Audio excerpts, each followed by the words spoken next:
எல்லாரும் வந்து என்ன ப்ரொடியூசர்ஸ் பாராட்டும் போது எனக்கு கொஞ்சம் கொஞ்சம் பயமா இருந்தது.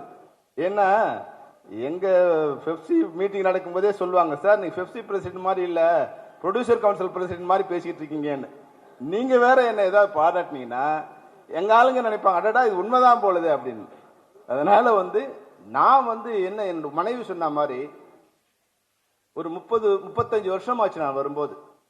நான் உங்களை மாதிரி தான் நானும் வந்து சென்னைக்கு வரும்போது கோடம்பாக்கத்திலிருந்து வடபழனி எடிட்டிங் ஸ்டுடியோ போகிறதுக்கு 25 காசு இல்லாத ஒரு சூழ்நிலையில, ஏழ்மையின் சூழ்நிலையில நடந்துதான் நான் வந்துட்டு இருக்கேன்.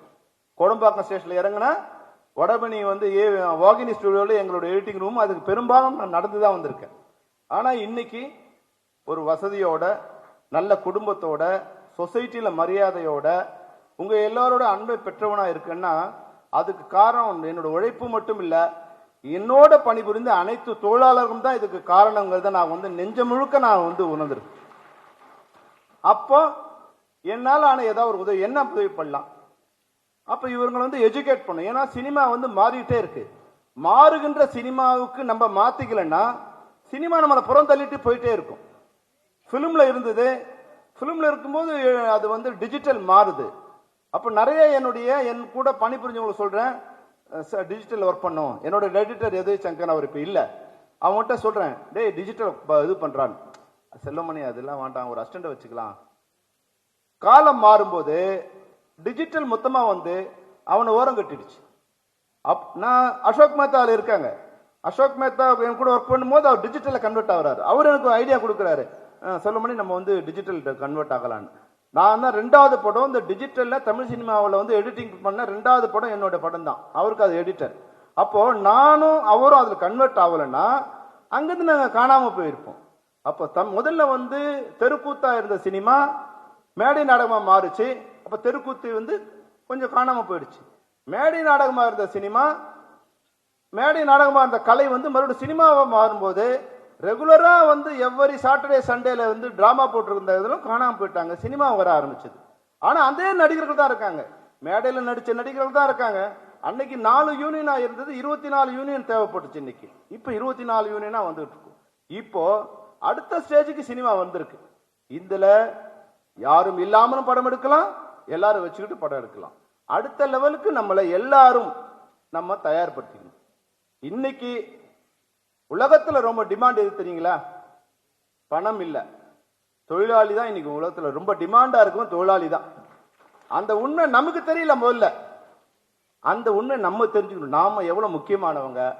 எங்க நம்ம வந்து பின்னாடி போயிடுவோம்னா, வளர்கின்ற தொழில நாம வந்து அப்டேட் பண்ணிக்கலன்னா, அது எதுவா ஒன்னாலும் இருக்கட்டும், டைரக்ஷனா இருக்கட்டும், சினிமாட்டோகிராஃபியா இருக்கலாம், எடிட்டிங்கா இருக்கலாம், சாப்பாடு போடுறதா இருக்கலாம், சாப்பாட்டு தட்டை வந்து கிளீன் பண்றவங்களா இருக்கலாம், டிரைவிங்கா இருக்கலாம், இல்ல லைட் மேனா இருக்கலாம், டெக்னீஷியனா இருக்கலாம், மேக்கப்பா இருக்கலாம், டான்ஸா இருக்கலாம், ஃபைட்டா இருக்கலாம், எது ஒன்னாலும் இருக்கலாம். ஆனா அப்டேட் ஆயிட்டே இருக்கு. நம்ம வந்து நான் புலன் விசாரணை எடுக்கும் போது இந்த வசதி இருந்தா நான் நிச்சயமா இந்த சினிமா இங்கிலீஷ் சினிமா மாதிரி எடுக்கணும்னு நினைச்சேன். ஆனா இங்கிலீஷ் சினிமாவே எடுத்திருப்பேன் இந்த வசதி அப்போ இருந்திருந்தா. அப்ப உங்களுக்கு இப்போ இந்த வசதி கிடைச்சிருக்கு. இப்ப இருக்கிற டைரக்டர்ஸுக்கு, டெக்னீஷியன்ஸுக்கு அளப்பரிய வசதிகள் கிடைச்சிருக்கு. அதை நாம பயன்படுத்திக்கிட்டோமா நிச்சயமா நம்மளை யாரும் இந்த இடத்துல அசைக்க முடியாது. அது மட்டும் இல்லாம சினிமா யாருக்கு சொந்தம் நினைக்கிறீங்க நீங்க? ப்ரொடியூசர்ஸுக்கா? நிச்சயமா இல்ல, நிச்சயமா இல்ல. தமிழ் சினிமாவில் 30-40 வருஷம் இருக்கிற ப்ரொடியூசர்ஸ் யாரோ ஒருத்தர் 2 பேர் தான். இப்ப தியாகராஜன் சார் இருக்காரு, சிவா சார் இருக்காங்க, இது மாதிரி சில கம்பெனிஸ் இருக்கு, தானு சார் இருக்காங்க. அதாவது விரல் விட்டு எண்ணக்கூடிய ப்ரொடியூசர்ஸ் தான் 30-40 வருஷம் இருக்காங்க. ஆனா இங்க இருக்கிற ஒவ்வொருத்தரும் சாப்பாடு போடுறவங்கள இருந்து, சாப்பிட்றவங்கள இருந்து, டிரைவிங்ல இருந்து, நம்மளா எவ்வளவு நாள் இருக்குங்க? 30-40 வருஷம் குறைவு இல்லாம இங்க எல்லாரும் இருக்கும். 40 வருஷம் சினிமா நமக்கு தான் சொந்தம். இந்த சினிமாவை காப்பாற்ற வேண்டியது நாம தான். நாம தான் இதனோட உண்மையான உரிமையாளர்கள், நாம தான். சிவா சார் அழகா ஒரு வார்த்தை சொன்னார். சில நேரங்கள்ல நம்ம ரெட் லைட் எரியும்போது சண்டை, கோவம் வரும். ஏன்னா நம்ம அர்ஜென்சி நமக்கு இருக்கும், போகலாமான்னு தோணும். ஆனா ரெட் லைட் இருக்குதால அடுத்தவனுக்கு கிரீன் லைட் இருக்கும், அவன் வேகமா வருவான். ஏன்னா அவனுக்கு கிரீன் லைட் எரிஞ்சிருக்குன்னு நம்ம கண்ணுக்கு அவன் வர்றது தெரியாது. நம்ம உள்ள போயிடுவோம். உள்ள போனவனே மோதும் விபத்து நடக்கும்.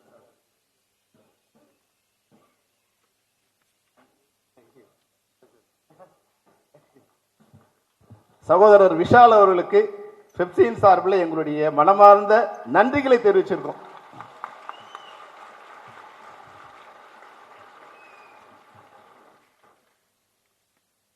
விஷால் வந்து காற்று மாதிரி, காற்றை கையில பிடிக்க முடியாது, விஷால நேர்ல பார்க்க முடியாது. ஒரு நாள் 24 மணி நேரம் கூட இருப்பாரு, 24 நாள் காணாம போயிடுவாரு. நீ போன் பண்ணி போனுக்கும் வலிக்கும் எங்களுக்கும் வலிக்கும். எங்கடா போனா நினைக்கும் போது, சார் போன் பண்ணீங்களா சார், போன் பண்ணீங்களா சார், 24 முறை போன் பண்ணுவார். ஆனா எனக்கு ஒரு பயம், விஷால் நான் வர முடியுமா சார், வந்துடுறேன் சார். அதாவது வர்றவங்க கொஞ்சம் யோசிச்சு சொல்லுவாங்க, இப்ப என்னைக்கு ஃபங்க்ஷன் சார், வரலாமா அப்படியான்னு. நான் கூப்பிட்டோன்னே வந்துடுறேன் சார்.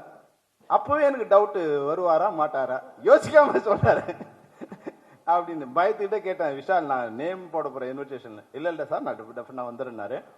அப்புறம் இன்விடேஷன் கொடுக்க போகும்போது ஃபோன் பண்ணார், தீனா வந்து கொடுத்துட்டு ஃபோன் பண்ணாரு, நான் வந்துடுறேன்னாரு. காலையில இருந்து ஃபோன் பண்றேன் எடுக்கவே இல்லை. சரி வழக்கம் போல அண்ணன் வந்து டிமி கொடுத்துட போறாரு என்னவோ அப்படின்னு நினைச்சிட்டே இருந்தேன். அப்புறம் சரி இன்னும் பாலகோபி கேட்டு ஃபோன் பண்ணி பார்ப்பான்னு. பாலகோபி ஃபோன் பண்ணி சொன்னார், இல்லை சார் பெங்களூர்ல வந்துட்டு இருக்காரு, நேரா ஏர்போர்ட்ல இருந்து நேரா இங்க வந்துரு, எந்த நேரமா தான் நான் வந்து கலந்துக்கிறேன்னு சொன்னாரு. அந்த வகையில் அவர் சொல்ல காப்பாத்தி இங்க வந்து சேர்ந்திருக்காரு விஷால். உண்மையில சம்மேளனத்தின் சார்பில் என்னுடைய நன்றியை தெரிவிச்சு. அப்போ நாம நம்மளை அப்டேட் பண்ணிக்கணும், இதுக்கான ஒரு விஷயம் தான். இன்னொன்னு நீங்களாம் நல்லா தெரிஞ்சுக்கணும், ஒற்றுமைங்கிறது அடுத்தவங்க கிட்ட இருந்து எதிர்பார்க்க கூடாது. நான் சொன்னேன் இல்லையா, கார் சாரி மன்னிக்கணும், அந்த கார் என்ன ஆகும்னா கிரீன் சிக்னல் வரும்போது அவனுக்கு கிரீன் சிக்னல் இருக்கும், நமக்கு ரெட் சிக்னல் இருக்கும். இந்த ரெட் சிக்னல் தாண்டி நம்ம உள்ள போனா விபத்து ஏற்படும், ஆக்சிடென்ட் ஆயிடும். நம்ம நினைப்போம் சார் வந்து யாரும் இல்லையே, அப்படி கிடையாது.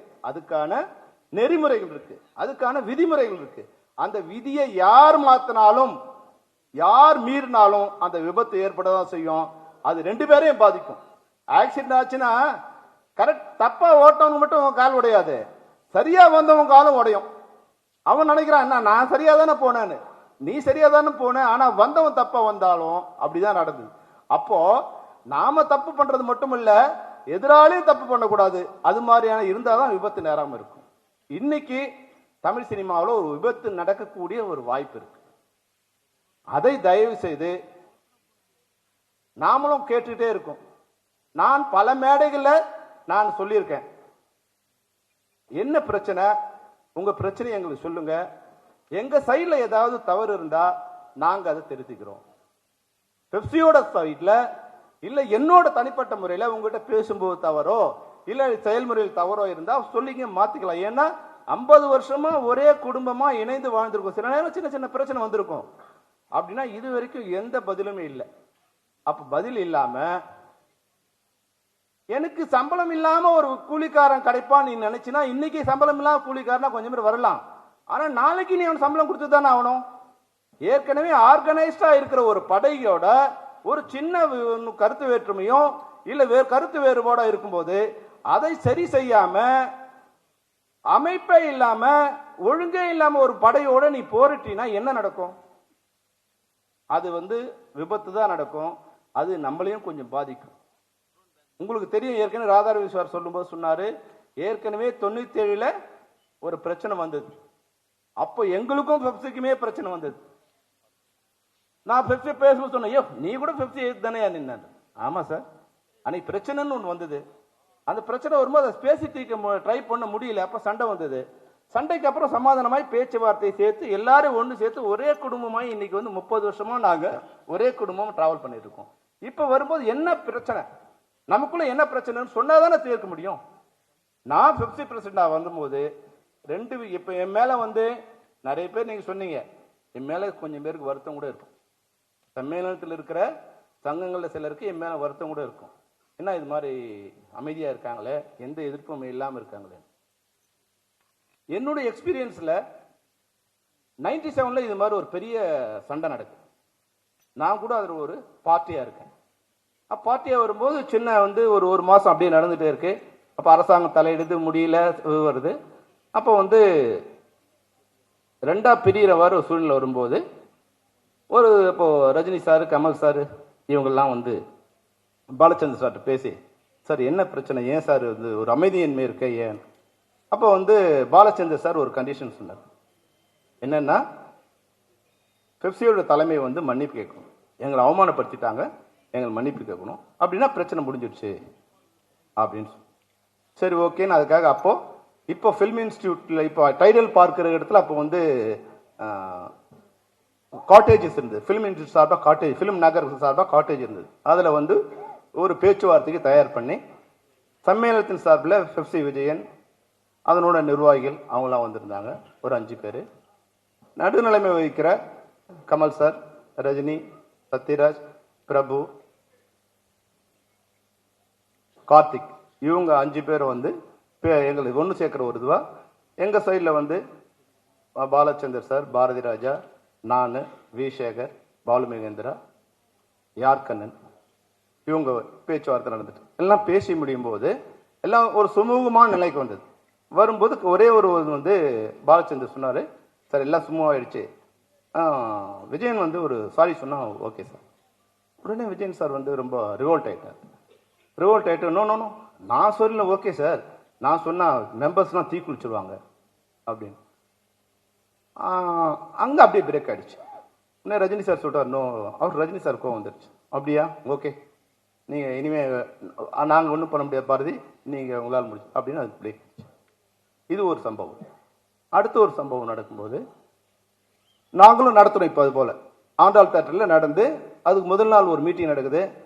சரி வந்து ரொம்ப சிரமமா இருக்கு, ஒரே நம்மளே டைரக்ஷன் பண்ண வந்தோமா, நம்ம யூனியன் நடத்த வந்தோமா, அப்போ எல்லாரும் சேர்ந்துலாம் அப்போ எல்லாரும் வந்து உட்காந்து பேசி ஆண்டாள் தேட்டரில் பேச்சு இதெல்லாம் சேர்ந்து மறுநாள் வந்து ஒரு காம்ப்ரமைஸ் பண்ணி சேர்த்துடலாம் அப்படின்னு வரும்போது அப்போ வந்து சமாதான பேச்சுவார்த்தைகள் கொஞ்சம் பேர் ஜீடோ ரத்னம் தலைமையில் கொஞ்சம் பேர் வந்தாங்க. வரும்போது அந்த அவங்களோட இருந்த மெம்பர் இங்கே கொஞ்சம் பேர் இருக்கு, அவங்களோட அடித்தடி ஆயிட்டு மொத்த பெரிய ரணகலம் ஆயிடுச்சு.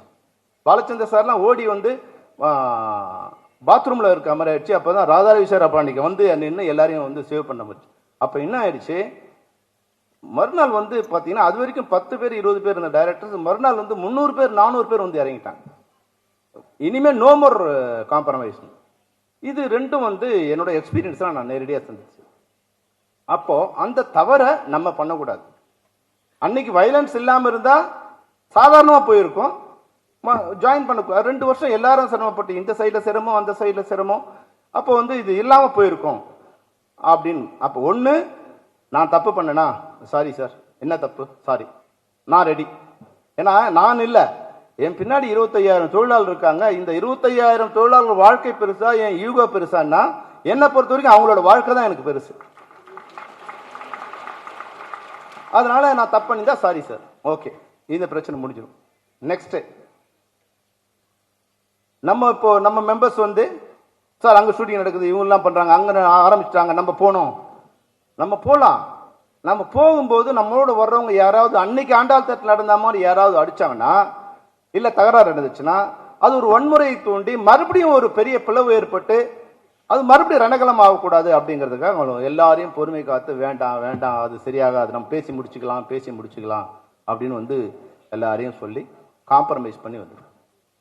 இப்போ நான் சகோதரர் விஷால் ஒரு பொறுப்பான பதவியில் இருக்காரு.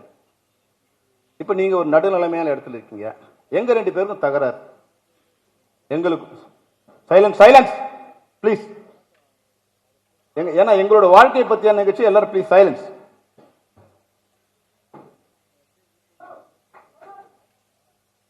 விஷால் சார் இருக்காங்க. இது ஒரு இண்டஸ்ட்ரி, பெப்சிக்கும் ப்ரொடியூசர் கவுன்சிலுக்கும் ஒரு பிரச்சனை நடந்துட்டு இருக்கு. நீங்க தான் இந்த உண்மையான எஜமானர், நீங்க தான். இப்போ ரவிஜா சொன்னாங்க, இன்னைக்கு ஒரு படம் வெற்றி அடைந்தா 80% பணமும் புகழும் உங்களை தான் வந்து சேரும். அது இன்னொரு 10% டைரக்டர் கேமராமேன் அவங்கெல்லாம், ஒரு 10% தான் தொழிலாளருக்கு வந்து சேரும். அப்ப உண்மையான எஜமானர்கள் யாருன்னா நடிகர்கள், நீங்க தான். அப்ப நாங்க இங்க அடிச்சுட்டு நிக்கிறோம், எதுவுமே நடக்காத மாதிரி நீங்க வேடிக்கை பார்த்துட்டீங்கன்னா என்ன அர்த்தம்? எல்லா நடிகர் சங்கத்தையும் சொல்றேன், ரஜினி சாரையும் கேட்கிறேன், கமல் சாரையும் கேட்கிறேன், விஜய் சாரையும் கேட்கிறேன், அஜய் சாரையும் கேட்கிறேன், நான் எல்லாரையுமே கேட்கிறேன். இப்போ ஒரு குடும்பம் இருக்கு, என்ன உங்க பிரச்சனை இருக்கு? செல்வமணி நீ பண்ண தப்புன்னு சொல்லுங்க, இல்ல முரளி சார் நீங்க பண்ண தப்புன்னு சொல்லுங்க. நாங்க இங்க அடிச்சுட்டே இருந்தோமா, ஏதோ பண்ணீங்க, நாங்க மட்டும் எங்க வேலையை பார்க்கணும்னு நினைக்கிறீங்களா? அது சரியா இருக்குமா? அது வந்து தயவு செய்து, ஏன்னா இன்னொரு அமைப்பு உருவாக்கி அவங்க ரெடி ஆனாங்கன்னா எங்களை ரோட்ல விட்ட மாதிரி அன்னைக்கு இதே 3000 தொழிலாளர்களை 97 ரோட்ல விட்ட சூழ்நிலை வந்தது. அன்னைக்கு எங்க கூட ஒரு 200 டைரக்டர்ஸ் கூட இருந்தாங்க.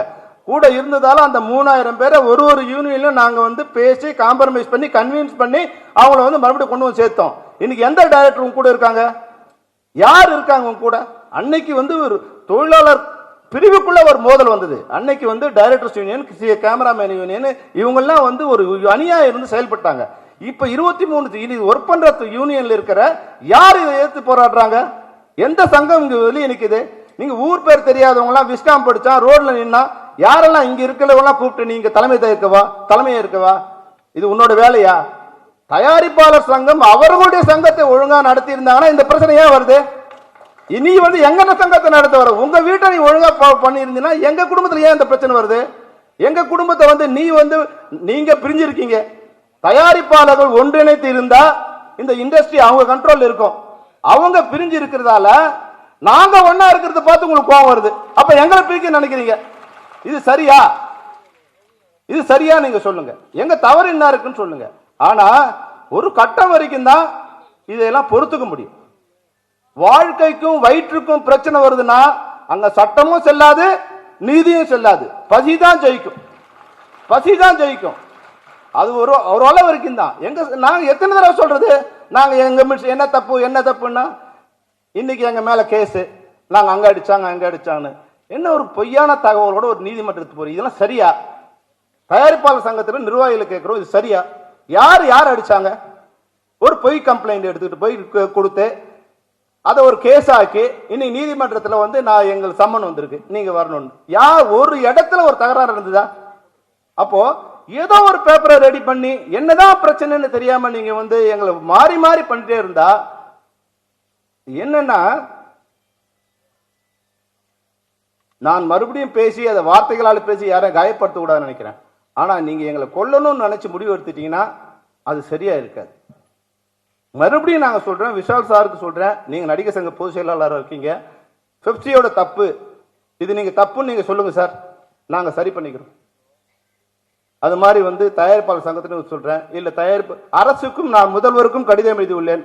முதல்வர் வந்து இந்த 30ஆம் தேதி வரைக்கும் அசம்பிளி செஷன் இருக்கு, முடிஞ்சவரை கூட்டு பேசணும்னு சொல்லியிருக்காங்க. முதல்வருக்கும் கொடுத்துருக்கோம், லெட்டர் கொடுத்துருக்கோம். டெப்டி சிஎம்க்கும் லெட்டர் கொடுத்துருக்கோம், லேபர் மினிஸ்டருக்கும் லெட்டர் கொடுத்துருக்கோம், நம்மளுடைய ஐஎன்பி மினிஸ்டருக்கும் லெட்டர் கொடுத்துருக்கோம்.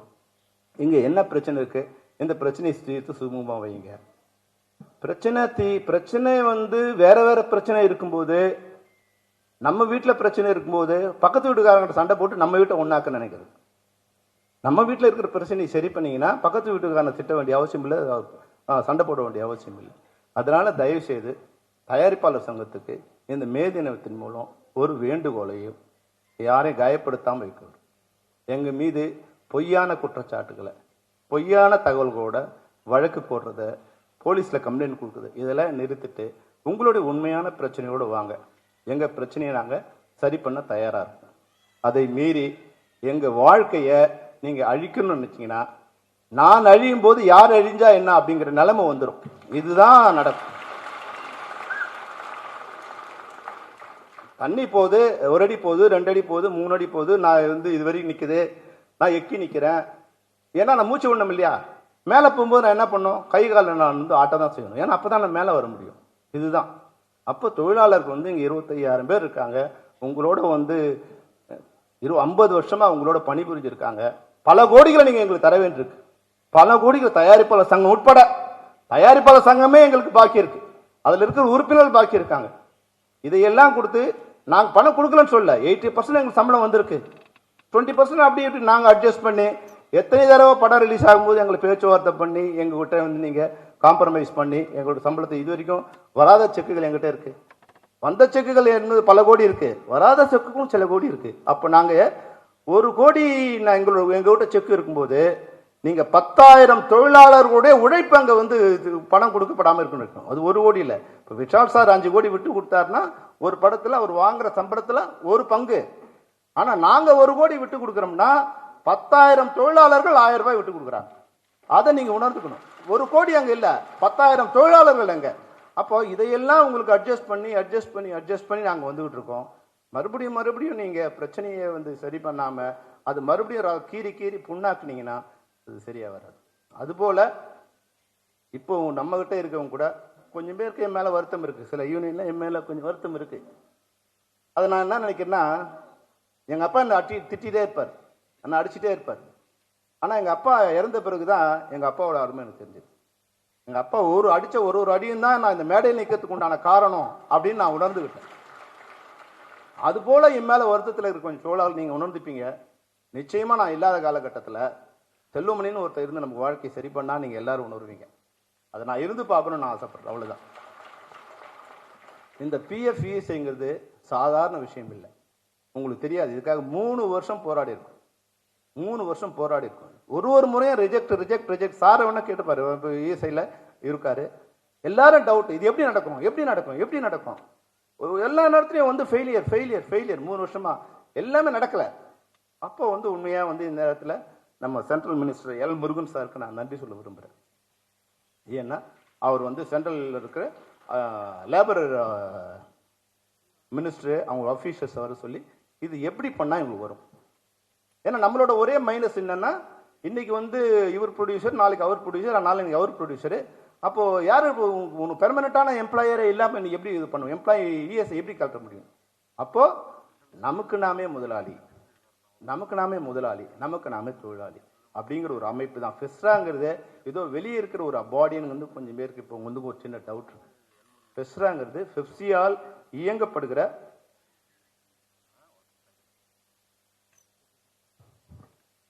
இயக்கப்படுகின்ற ஒரு அமைப்பு. இது என்ன, நமக்கு ஒரு முதலாளிவோ நம்ம ஒரு கம்பெனி ஃபார்ம் பண்ணிட்டோம். இதன் மூலம் பல்லாயிரக்கணக்கான கோடி இஎஸ்ஐ கிளைம் பண்ணாம போனோம். சார் ஒன்னும் கேட்டு பாருங்க, பல்லாயிரக்கணக்கான கோடி கிளைம் பண்ணாம இருக்கு, அவங்க கட்டுற பணம் அப்படியே இருக்கு. ஒரே ஒரு விஷயம் சொல்றேன், நான் நம்ம ஜூனியர் ஆர்டிஸ்ட் ஒருத்தர் வந்து நம்ம கிட்ட வந்து நான் சொல்லியிருக்கேன் கொஞ்சம் சில பேர்கிட்ட, இப்ப நீங்க எல்லாரும் இருக்கிறதா சொல்றேன், அதுக்கு உதவி பண்ண ஒரு சார் தான். அவர் வந்து அழுதுட்டு என் ஒய்ஃபுக்கு 2 கிட்னியும் ஃபெயிலியர் ஆயிடுச்சு, அவர் வந்து 20 லட்சம் ரூபாய் கேட்குறாங்க, ராமச்சந்திர ஹாஸ்பிட்டலில் டிரான்ஸ்ஃபர், டோனர்ஸ்லாம் ரெடியாக இருக்காங்க, ஏதாவது ஹெல்ப் பண்ணுங்க. நான் சொன்னேன், செம்மையை நிறுத்தாலும் 20 லட்சம்லாம் பண்ண முடியாது, ஒரு 1000 2000 10,000 50,000 வரைக்கும் பண்ணலாம், ஆனால் 50,000 வச்சும் பண்ண முடியாது. பேச்சுவாக்கில் அவர் சொன்னார், சார் நான் வந்து செக்யூரிட்டியாக கூட ஒர்க் பண்ணிட்டு இருக்கேன், எனக்கு சரியான வாய்ப்பு இல்லாதால எனக்கு இஎஸ்ஐ கார்டு இருக்குன்னு. அப்போ அதில் ட்ரை பண்ணலாமே என்ன? இல்லை சார் அது வந்து அமௌண்ட் அதிகமாகச்சுன்னா கொடுக்க மாட்டாங்களான்னு. உடனே வந்து ரமேஷ்குமார் சாருக்கு ஃபோன் பண்ணேன், சார் இது மாதிரி எங்கள் மெம்பர் இருக்காரு, நீங்கள் அவர் நேராக வர சொல்லுங்கன்னு. சார் வந்து வெரிஃபை பண்ணி எலிஜிபிலிட்டி சர்டிஃபிகேட் ஒன்று கொடுத்தாரு. 20 லட்சம் ரூபாய் இது வந்து ஒரு பைசா செலவு இல்லாமல் அந்த இது முடிஞ்சுது. இது மாதிரி இஎஸ்ஐங்கிறது வந்து 21,000 சம்பளம் வாங்குகிற தொழிலாளர்களுக்கு ஒரு வரப்பிரசாதம். இது எல்லா யூனியன்ல 21,000 சம்பளம் ரெகுலரா வாங்குறோம். ஒரு மாசம் நம்ம 50,000 வாங்குவோம், ஒரு மாசம் 3 மாசம் சம்பளமே இல்லாம இருப்போம். அது ஈக்குவலைஸ் பண்ணி 6 மாசத்துக்கு நமக்கு ஒரு வருஷத்துக்கு 2.5 லட்சம் ரூபாய்க்கு மேல சம்பளம் வாங்காத தொழிலாளர்கள் 80% நம்ம பேர்கிட்ட இருக்காங்க. 25,000 தொழிலாளர்கள்ல 21,000 தொழிலாளர்கள் வருஷத்துக்கு 2 லட்சம் ரூபாய் கம்மியா ஒர்க் பண்ணுவோம், சம்பளம் வாங்குறாங்க. இவங்க எல்லாருக்குமே அந்த தகுதி இருக்கு, எல்லாருமே அந்த யூஎஸ்ஐக்குள்ள பெனிஃபிட் அடையலாம். உங்களுக்கு பல்வேறு விதமான நன்மைகள் இருக்கு. அது மத்தியானம் வந்து அது தனியா செஷன் முடியும் போது அதை வச்சு அவங்க சொல்லுவாங்க. அப்ப இதை வாங்கறதுக்காக சில நேரங்கள்ல நான் வந்து பல சங்கங்களை வந்து நான் கொஞ்சம் வலிஞ்சு பேசியிருக்கேன், கடிஞ்சு பேசியிருக்கேன். அது போல இந்த அமைப்புல யாரும் தனியா சேர முடியாது. இந்த நம்ம சங்கங்களோட எந்த அதிகாரமும் இதனால பறிபோகாது. சங்கத்தின் மூலம் மட்டும்தான் ஒருத்தர் வந்து ஜாயின் பண்ணும். எப்படி சங்கத்தில் இருந்தா நான் எப்படி பெப்சி பிரசிடண்டா வர முடியும்? நான் வெளியே இருந்தா வர முடியுமா? என்னதான் இப்ப நடிகர் விஷால் வந்து நடிகர் சங்கத்துல பெரிய ஆளா இருந்தாலும், ரஜினி சார் பெரிய ஆளா இருந்தாலும், அவர் ஒருவேளை நம்ம இருக்கிற டப்பிங் ஆர்டிஸ்ட் அசோசியேஷன்ல பிரசிடண்ட் ஆகி வந்தாதான் பெப்சி பிரசிடண்ட் ஆக முடியும். அது போல இந்த ஃபெஸ்ரால மெம்பர் யார் ஆக முடியும்னா, பெப்சில இருக்கிற மெம்பர்ஸ் இருந்தா மட்டும்தான் ஃபெஸ்ரால மெம்பர் ஆக முடியும். அப்ப வெளியே இருந்து யாரும் அதுல உள்ள ஜாயின் பண்ண முடியாது. இது உங்களுக்கு ஒரு பாதுகாப்பு. இது நடக்க கூடாதுங்கிறதுக்காக சில பேரு நமக்கு ராங்கான நியூஸ் கொடுக்குறாங்க. இது ஏன் கொடுக்க கூடாதுன்னு இப்ப வந்து, அதாவது வந்து கொடுக்கறதையும் கொடுத்தா கூட பக்கத்து சொல்றான், ஏன் இது பண்றேன்னு. நாங்க வந்து சிவா சார் சொன்ன மாதிரி, தேவரான் சார் சொன்ன மாதிரி 6 மாசம் அவங்களுக்கு சலாம் போடுறதுன்னா சலாம் போடுறது இல்லை சார், அப்படி பண்ணிக்கலாம் சார், உங்களுக்கு என்ன வேணும் சார், விதிமுறையா மாத்தி கொடுத்துடலாம் சார், உங்களுக்கு என்னென்ன வேணும் சார். நாம ஏற்றுக்கொண்ட விதிமுறைகள் விஷால் சார், நாங்க ஏற்றுக்கொண்ட விதிமுறைகள் வந்து தயாரிப்பாளர் வந்து கடைபிடிச்சாங்கன்னா அவங்களுக்கு 40% அவங்க செலவு மிச்சமாகும் சார். எந்த திட்டமும் இல்லாம படையெடுப்பதால நீங்க நஷ்டம் அடைகிறீங்க. அது எங்களோட 1000 ரூபாய் சம்பளம் தான் அதுல பிரச்சனை நீங்க காரணம் சொல்றீங்க. எங்களால என்ன நஷ்டம்? திட்டமிடுதல் இயக்குனரோட செயல்.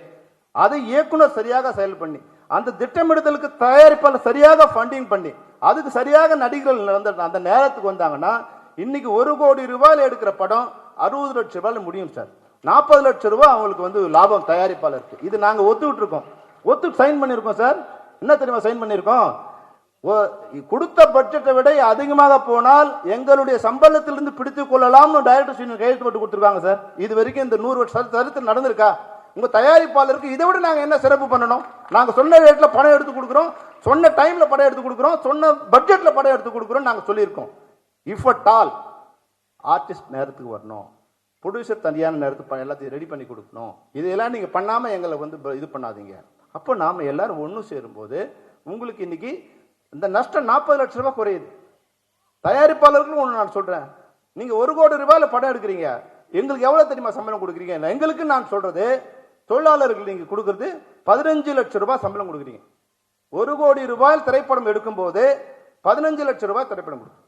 அது போல இப்போ லேட்டஸ்டா ஒரு படம் நடந்துட்டு இருக்கு. இப்போ விஜய் சாரோட படம் நடந்திருக்கு. இது இப்போ அதனோட பட்ஜெட் 400 கோடின்னு சொன்னாங்க. இப்ப எங்களுக்கு அவங்க கொடுத்த சம்பளம் 20 கோடி ரூபாய். எவ்வளவு பர்சன்ட் பாருங்க சார்? 5% சார். நீங்க 100 ரூபாயில் ஒரு படம் எடுக்கும் போது 5 ரூபாய் தான் எங்களுக்கு சம்பளமா கொடுக்குறீங்க. இப்ப இந்த 5 ரூபாய் எங்களுக்கு கொடுக்காம நீங்க படம் எடுத்துருங்க சார், எங்களுக்கு வேணாம் சார். உங்களுக்கு லாபம் வந்துருமா? என் கேள்வி அதுதான். இப்ப உங்க நஷ்டம் எவ்வளவு வருது? 100 ரூபாய் நஷ்டம் வருது உங்களுக்கு. பல படங்களுக்கு 100 ரூபாய் நஷ்டம். எங்களால நஷ்டமா?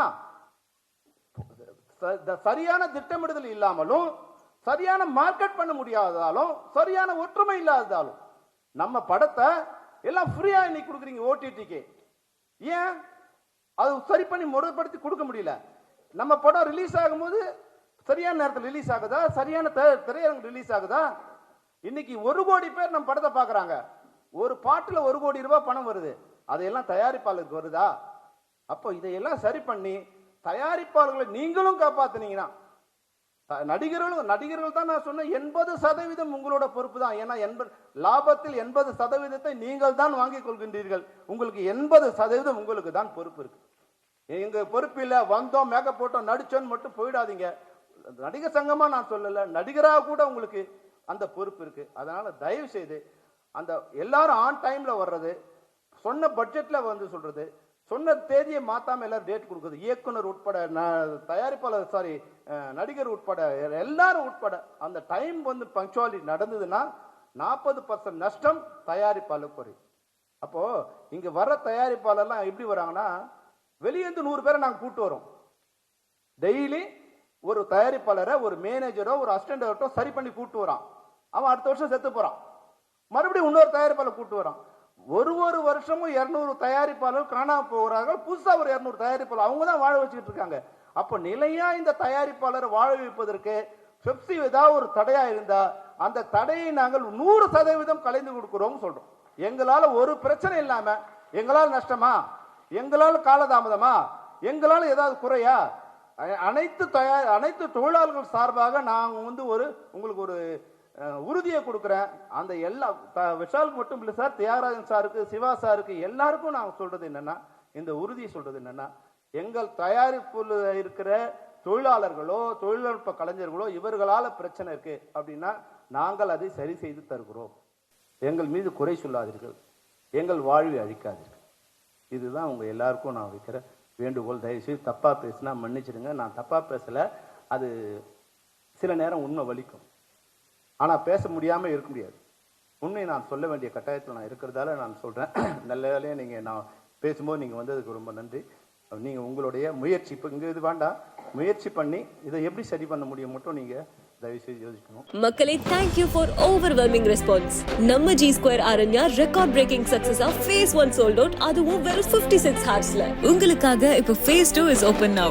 Launching G Square Aranya at Poru, bang on Chennai bypass service road. Villa plots ranging from 800 to 3800 square feet. Price on request only. To know more details, call 89399 89393.